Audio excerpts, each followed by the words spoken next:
नमस्कार विद्यार्थियों मित्रों, श्री केजी मेहता कन्या विद्यालय महुआ वती हूँ डाभी सर मारी यूट्यूब चैनल डिजायर एज्युकेशन में आप सर्वेनु फरीथी हार्दिक स्वागत करूँ छूँ। આજે આપણે ધોરણ 11 અર્થશાસ્ત્ર વિષયની અંદર પાઠ નંબર 2 મૂળભૂત ખ્યાલો અને સંકલ્પનાઓ પૈકી બે આગળના વિડીયોની અંદર જુદા જુદા મુદ્દાઓની વાત પૂરી કરી છે। છેલ્લે આપણે જોયું કે જેની અંદર વસ્તુઓ કોને કહેવાય અને સેવાઓ કોને કહેવાય અને વસ્તુના પ્રકારો વિશેની સમજૂતી મેળવી। આજે આપણે એક બીજા પાઠમાંથી ખૂબ જ અગત્યનો પ્રશ્ન કે જે તમને વિભાગ ઈ એટલે કે 5 માર્કના પ્રશ્નોની અંદર લાંબા પ્રશ્નની અંદર સવિસ્તાર ઉત્તર જણાવો એની અંદર આ પ્રશ્ન પૂછી શકાય છે। જે પ્રશ્ન છે સંપત્તિનો અર્થ અને તેના લક્ષણો જણાવો। આ ઉપરાંત તેના પ્રકારોની પણ ચર્ચા કરીશું। આ ઉપરાંત આપણે કલ્યાણ કોને કહેવાય, સંપત્તિ અને કલ્યાણ વચ્ચેનો જે સંબંધ રહેલો છે એની પણ સમજૂતી કેળવવા જઈ રહ્યા છે। તો ચાલો વિદ્યાર્થીઓ, હવે આપણે ખૂબ જ અગત્યના પ્રશ્નની શરૂઆત કરવા જઈ રહ્યા છે। તો વિદ્યાર્થીઓ જરા ધ્યાન આપશો, જે તમને સમજવામાં સરળતા રહેશે, જેથી કરીને તમને વધારે સારી રીતે યાદ રહી શકે। તો શરૂઆત કરીએ સંપત્તિનો અર્થ અને તેના લક્ષણો। તો પહેલાં જોઈએ સંપત્તિ કોને કહેવાય। તો એડમ સ્મિથ અર્થશાસ્ત્રની વ્યાખ્યા જે સંપત્તિના શાસ્ત્રી તરીકે આપી ત્યારથી જ આર્થિક અભ્યાસમાં સંપત્તિનો અર્થ અને તેનું મહત્ત્વ ચર્ચાવા લાગ્યા છે।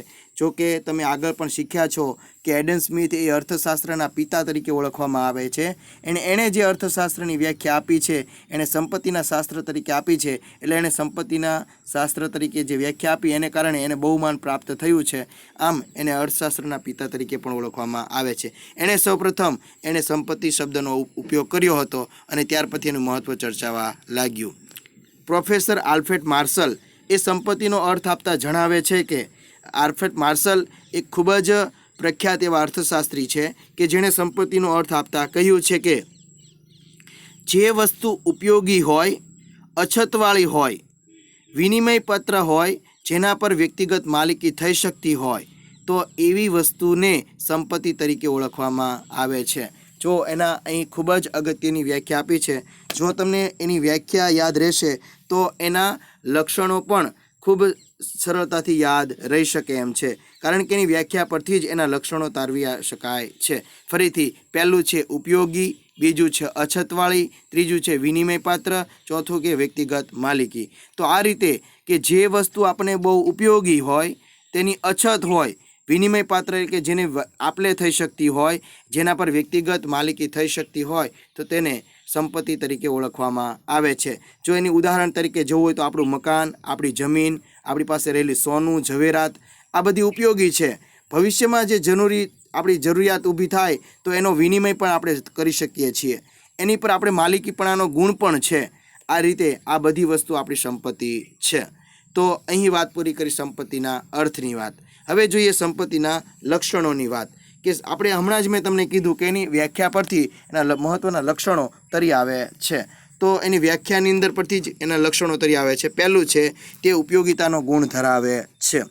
માનવ જરૂરિયાત સંતોષવાનો ગુણ એટલે ઉપયોગિતાનો ગુણ। સંપત્તિનું પ્રથમ લક્ષણ એ જ છે કે માનવીની જે જરૂરિયાતો છે એનો ગુણ સંતોષે છે, એટલે કે તે ઉપયોગી છે। દાખલા તરીકે મકાન છે એ માનવીની જરૂરિયાત સંતોષે છે, એ જ રીતે વાહન, સોના ચાંદીના ઘરેણાં વગેરે એ માનવીની જરૂરિયાત સંતોષે છે અને તે ઉપયોગી પણ છે। દાખલા તરીકે મકાન કઈ રીતે ઉપયોગી, તો મકાન વ્યક્તિને રહેવા માટે ઉપયોગી છે। વાહન તે કે એક જગ્યાએથી બીજી જગ્યાએ જવા માટે, મુસાફરી કરવા માટે ઉપયોગી છે। માટે મકાન, વાહન વગેરે એ સંપત્તિ છે। ફરીથી પહેલું લક્ષણ ઉપયોગિતાનો ગુણ ધરાવે છે। બીજું, તેની અછત હોવી જોઈએ।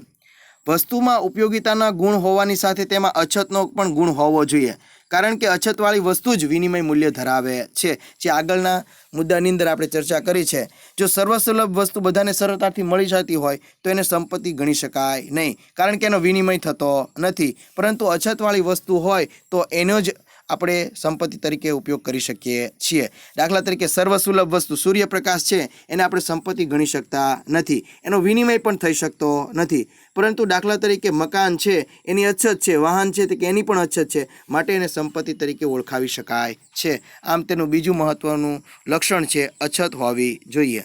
ત્રીજું, એ ભૌતિક કે બાહ્ય સ્વરૂપ ધરાવતી હોવી જોઈએ।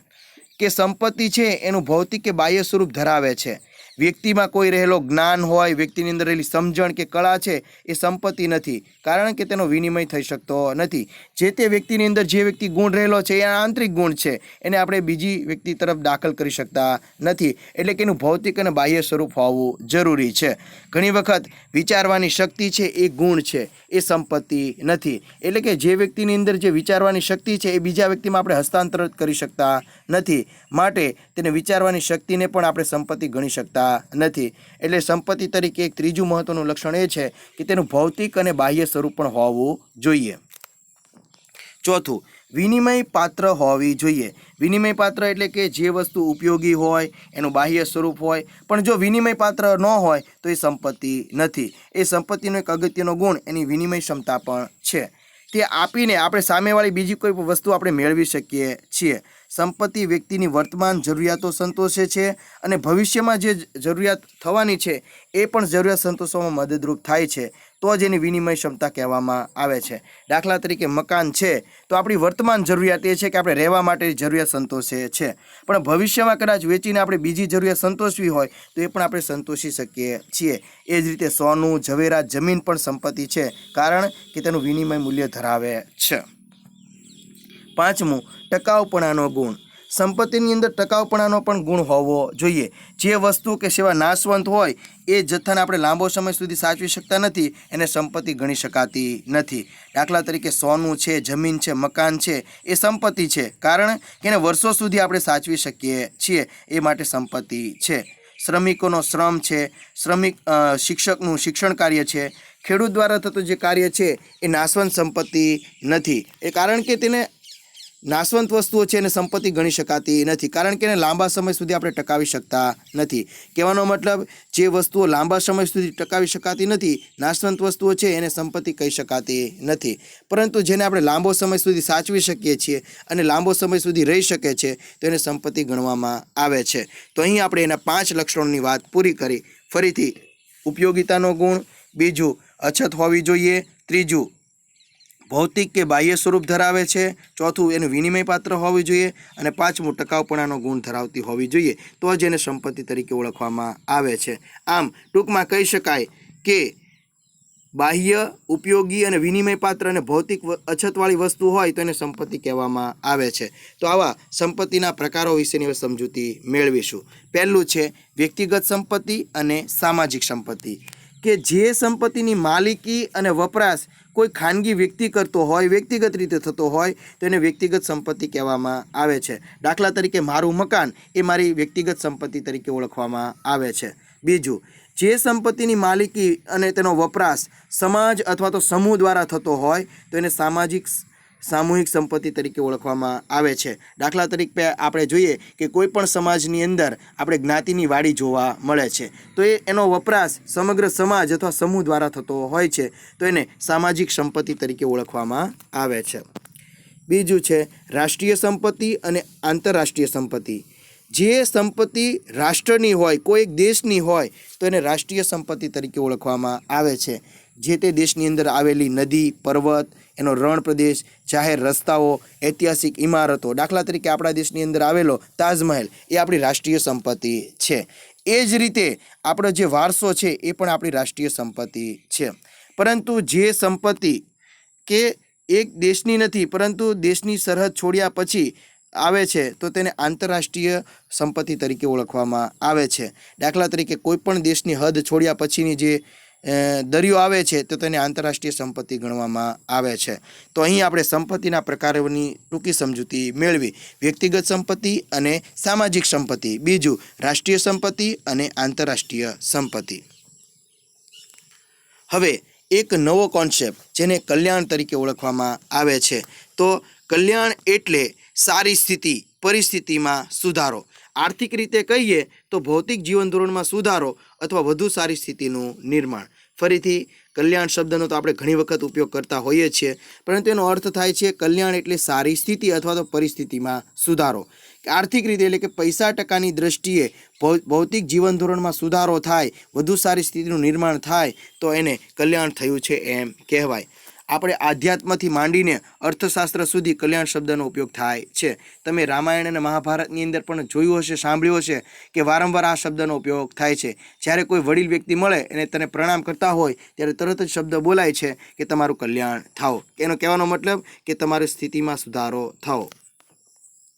માનવ જીવનના તમામ ક્ષેત્રોમાં કલ્યાણ થાય તેવું તે ઈચ્છે છે અને વધુ સારી સ્થિતિ માત્ર ટૂંકા ગાળા માટે જ નહીં પણ કાયમી ધોરણે રહે તો તે કલ્યાણ છે. દરેક માનવી પોતાના તમામ ક્ષેત્રોની અંદર પોતાની સ્થિતિમાં સુધારો થાય એવું ઈચ્છતા હોય છે, પરંતુ કલ્યાણને સમયના ટૂંકા ગાળા સાથે સંબંધ નથી, એને લાંબા ગાળા સુધી સંબંધ છે. એટલા માટે કહ્યું છે કે માત્ર ટૂંકા ગાળામાં સુધારો થાય તો એને કલ્યાણ કહેવાતું નથી, પરંતુ કાયમી ધોરણે રહે તો એને કલ્યાણ કહેવામાં આવે છે.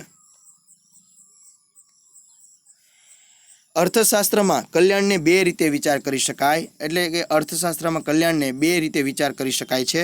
પહેલું છે વ્યક્તિગત કલ્યાણ અને બીજું છે સામૂહિક કલ્યાણ. વ્યક્તિગત કલ્યાણ એટલે કોઈ એક વ્યક્તિના વિચારની વાત કરી છે અને સામૂહિક કલ્યાણ એટલે કે સમગ્ર સમાજની વાત કરવામાં આવી છે, સામૂહિક કલ્યાણની વાત કરવામાં આવી છે. અર્થશાસ્ત્રમાં જ્યારે પણ કલ્યાણની વાત કરીએ છીએ ત્યારે માત્ર ને માત્ર સામૂહિક કલ્યાણનો જ વિચાર કરવામાં આવે છે, ત્યાં વ્યક્તિગત કલ્યાણને કોઈ સ્વીકારવામાં આવ્યું નથી. એટલે અર્થશાસ્ત્રમાં સામૂહિક કલ્યાણનો વિચાર કરવામાં આવે છે. કલ્યાણને આર્થિક પરિસ્થિતિમાં માપી શકાય તેવા સુધારા સાથે ગુણાત્મક પરિવર્તનો સાથે સંબંધ છે. જો ગુણાત્મક પરિવર્તન, ફરીથી પરિવર્તનો બે થાય છે, ગુણાત્મક અને પરિમાણાત્મક. પણ પરિમાણાત્મક એટલે કે માત્ર સંખ્યામાં વધારો અને ગુણાત્મક એટલે સંખ્યાની સાથે એની ગુણવત્તામાં પણ સુધારો થાય છે. તો કલ્યાણને એ ગુણાત્મક પરિવર્તન સાથે પણ સંબંધ છે. કલ્યાણનો મોટો આધાર આવક વૃદ્ધિ કરતાં આવકની યોગ્ય વહેંચણી પર રહેલો છે. કે કલ્યાણ ક્યારે થાય કે માત્ર આવકમાં વધારો થવાથી કલ્યાણમાં નથી થતો, પણ આવકમાં વધારો થયા પછી એની યોગ્ય જો વહેંચણી થાય તો જ વ્યક્તિના કલ્યાણમાં વધારો થયો છે એમ કહેવાય. આમ કલ્યાણનો મોટો આધાર આવક વૃદ્ધિ એટલે કે આવકમાં વધારા સાથે નહીં, પરંતુ આવકની યોગ્ય વહેંચણી પર રહેલો છે. હવે સંપત્તિ અને કલ્યાણ વચ્ચેનો જે સંબંધ છે એ સંબંધ વિશેની સમજૂતી હવે આપણે કેળવવાના છીએ. કે દેશની સંપત્તિમાં વધારો થાય તો દેશના લોકોનું કલ્યાણ થાય, પરંતુ તે વ્યક્તિગત રીતે હંમેશા સાચું નથી. ઘણીવાર એવું થાય કે દેશની સંપત્તિમાં વધારો થતો હોય તે દેશના લોકોનું કલ્યાણ થાય છે એવું કહેવામાં આવે છે, પરંતુ દરેક વ્યક્તિગત ધોરણે એ હંમેશા સાચું પડતું નથી. ઘણીવાર દેશની સંપત્તિમાં વધારો થતો હોય પરંતુ વ્યક્તિગત કલ્યાણમાં વધારો થતો ન હોય એવું પણ બની શકે છે. બીજું, દેશની સંપત્તિ માત્ર થોડાક જ લોકોના હાથમાં કેન્દ્રિત હોય તો બધા લોકોનું કલ્યાણ થતું નથી. હમણાં જ વાત કરી આપણે કે દેશની સંપત્તિમાં વધારો થાય, પરંતુ સંપત્તિમાં વધારો થવાતો હોય એ માત્ર ધનિક વ્યક્તિના હાથમાં જો કેન્દ્રિત થઈ જાય તો બધા લોકોનું જે ગરીબ અથવા તો મધ્યમ વર્ગ છે એના કલ્યાણમાં વધારો થતો નથી. એટલે દેશની સંપત્તિ માત્ર થોડાક લોકોના હાથમાં જો કેન્દ્રિત થાય તો દેશના બધા લોકોનું કલ્યાણ થતું નથી. ત્રીજું છે સંપત્તિ અને કલ્યાણનો સીધો સંબંધ માપી શકાતો નથી. એવું ન કહી શકાય કે સંપત્તિમાં વધારો થાય એટલે કલ્યાણમાં વધારો થાય, સંપત્તિમાં ઘટાડો થાય તો કલ્યાણમાં ઘટાડો. એ સીધો સંબંધ માપી શકાતો નથી, કારણ અર્થશાસ્ત્રને નૈતિક મૂલ્યો અથવા તો નૈતિક મૂલ્યોનો નિર્ણય કરતું નથી. આપણે પાઠ 1ની અંદર જોયું કે અર્થશાસ્ત્ર શું છે તેની ચર્ચા કરે છે, શું હોવું જોઈએ તેની ચર્ચા કરતું નથી. એટલે કે તે વાસ્તવલક્ષી અર્થશાસ્ત્ર છે, તે નૈતિક મૂલ્યો સાથે કાંઈ લેવા દેવા નથી. ચોથું, ભૌતિક કલ્યાણની દ્રષ્ટિએ કયો દેશની આવક વધતા આવકની અસમાનતા ઘટે તો કલ્યાણમાં વધારો થાય એમ કહી શકાય. કે ભૌતિક કલ્યાણની દ્રષ્ટિએ વાત કરીએ કે દેશની અંદર આવકની અસમાનતા જો ઘટતી હોય, એટલે કે જે સરકાર દ્વારા જે લાભ મળતો હોય એ ત્રણેય વર્ગ, ધનિક વર્ગ, મધ્યમ વર્ગ અને ગરીબ વર્ગને સમાન પ્રમાણમાં મળતું હોય તો કલ્યાણમાં વધારો થઈ રહ્યો છે એમ કહેવાય. તો અહીં આપણે સંપત્તિ અને કલ્યાણ વચ્ચેના સંબંધની વાત પૂરી કરી.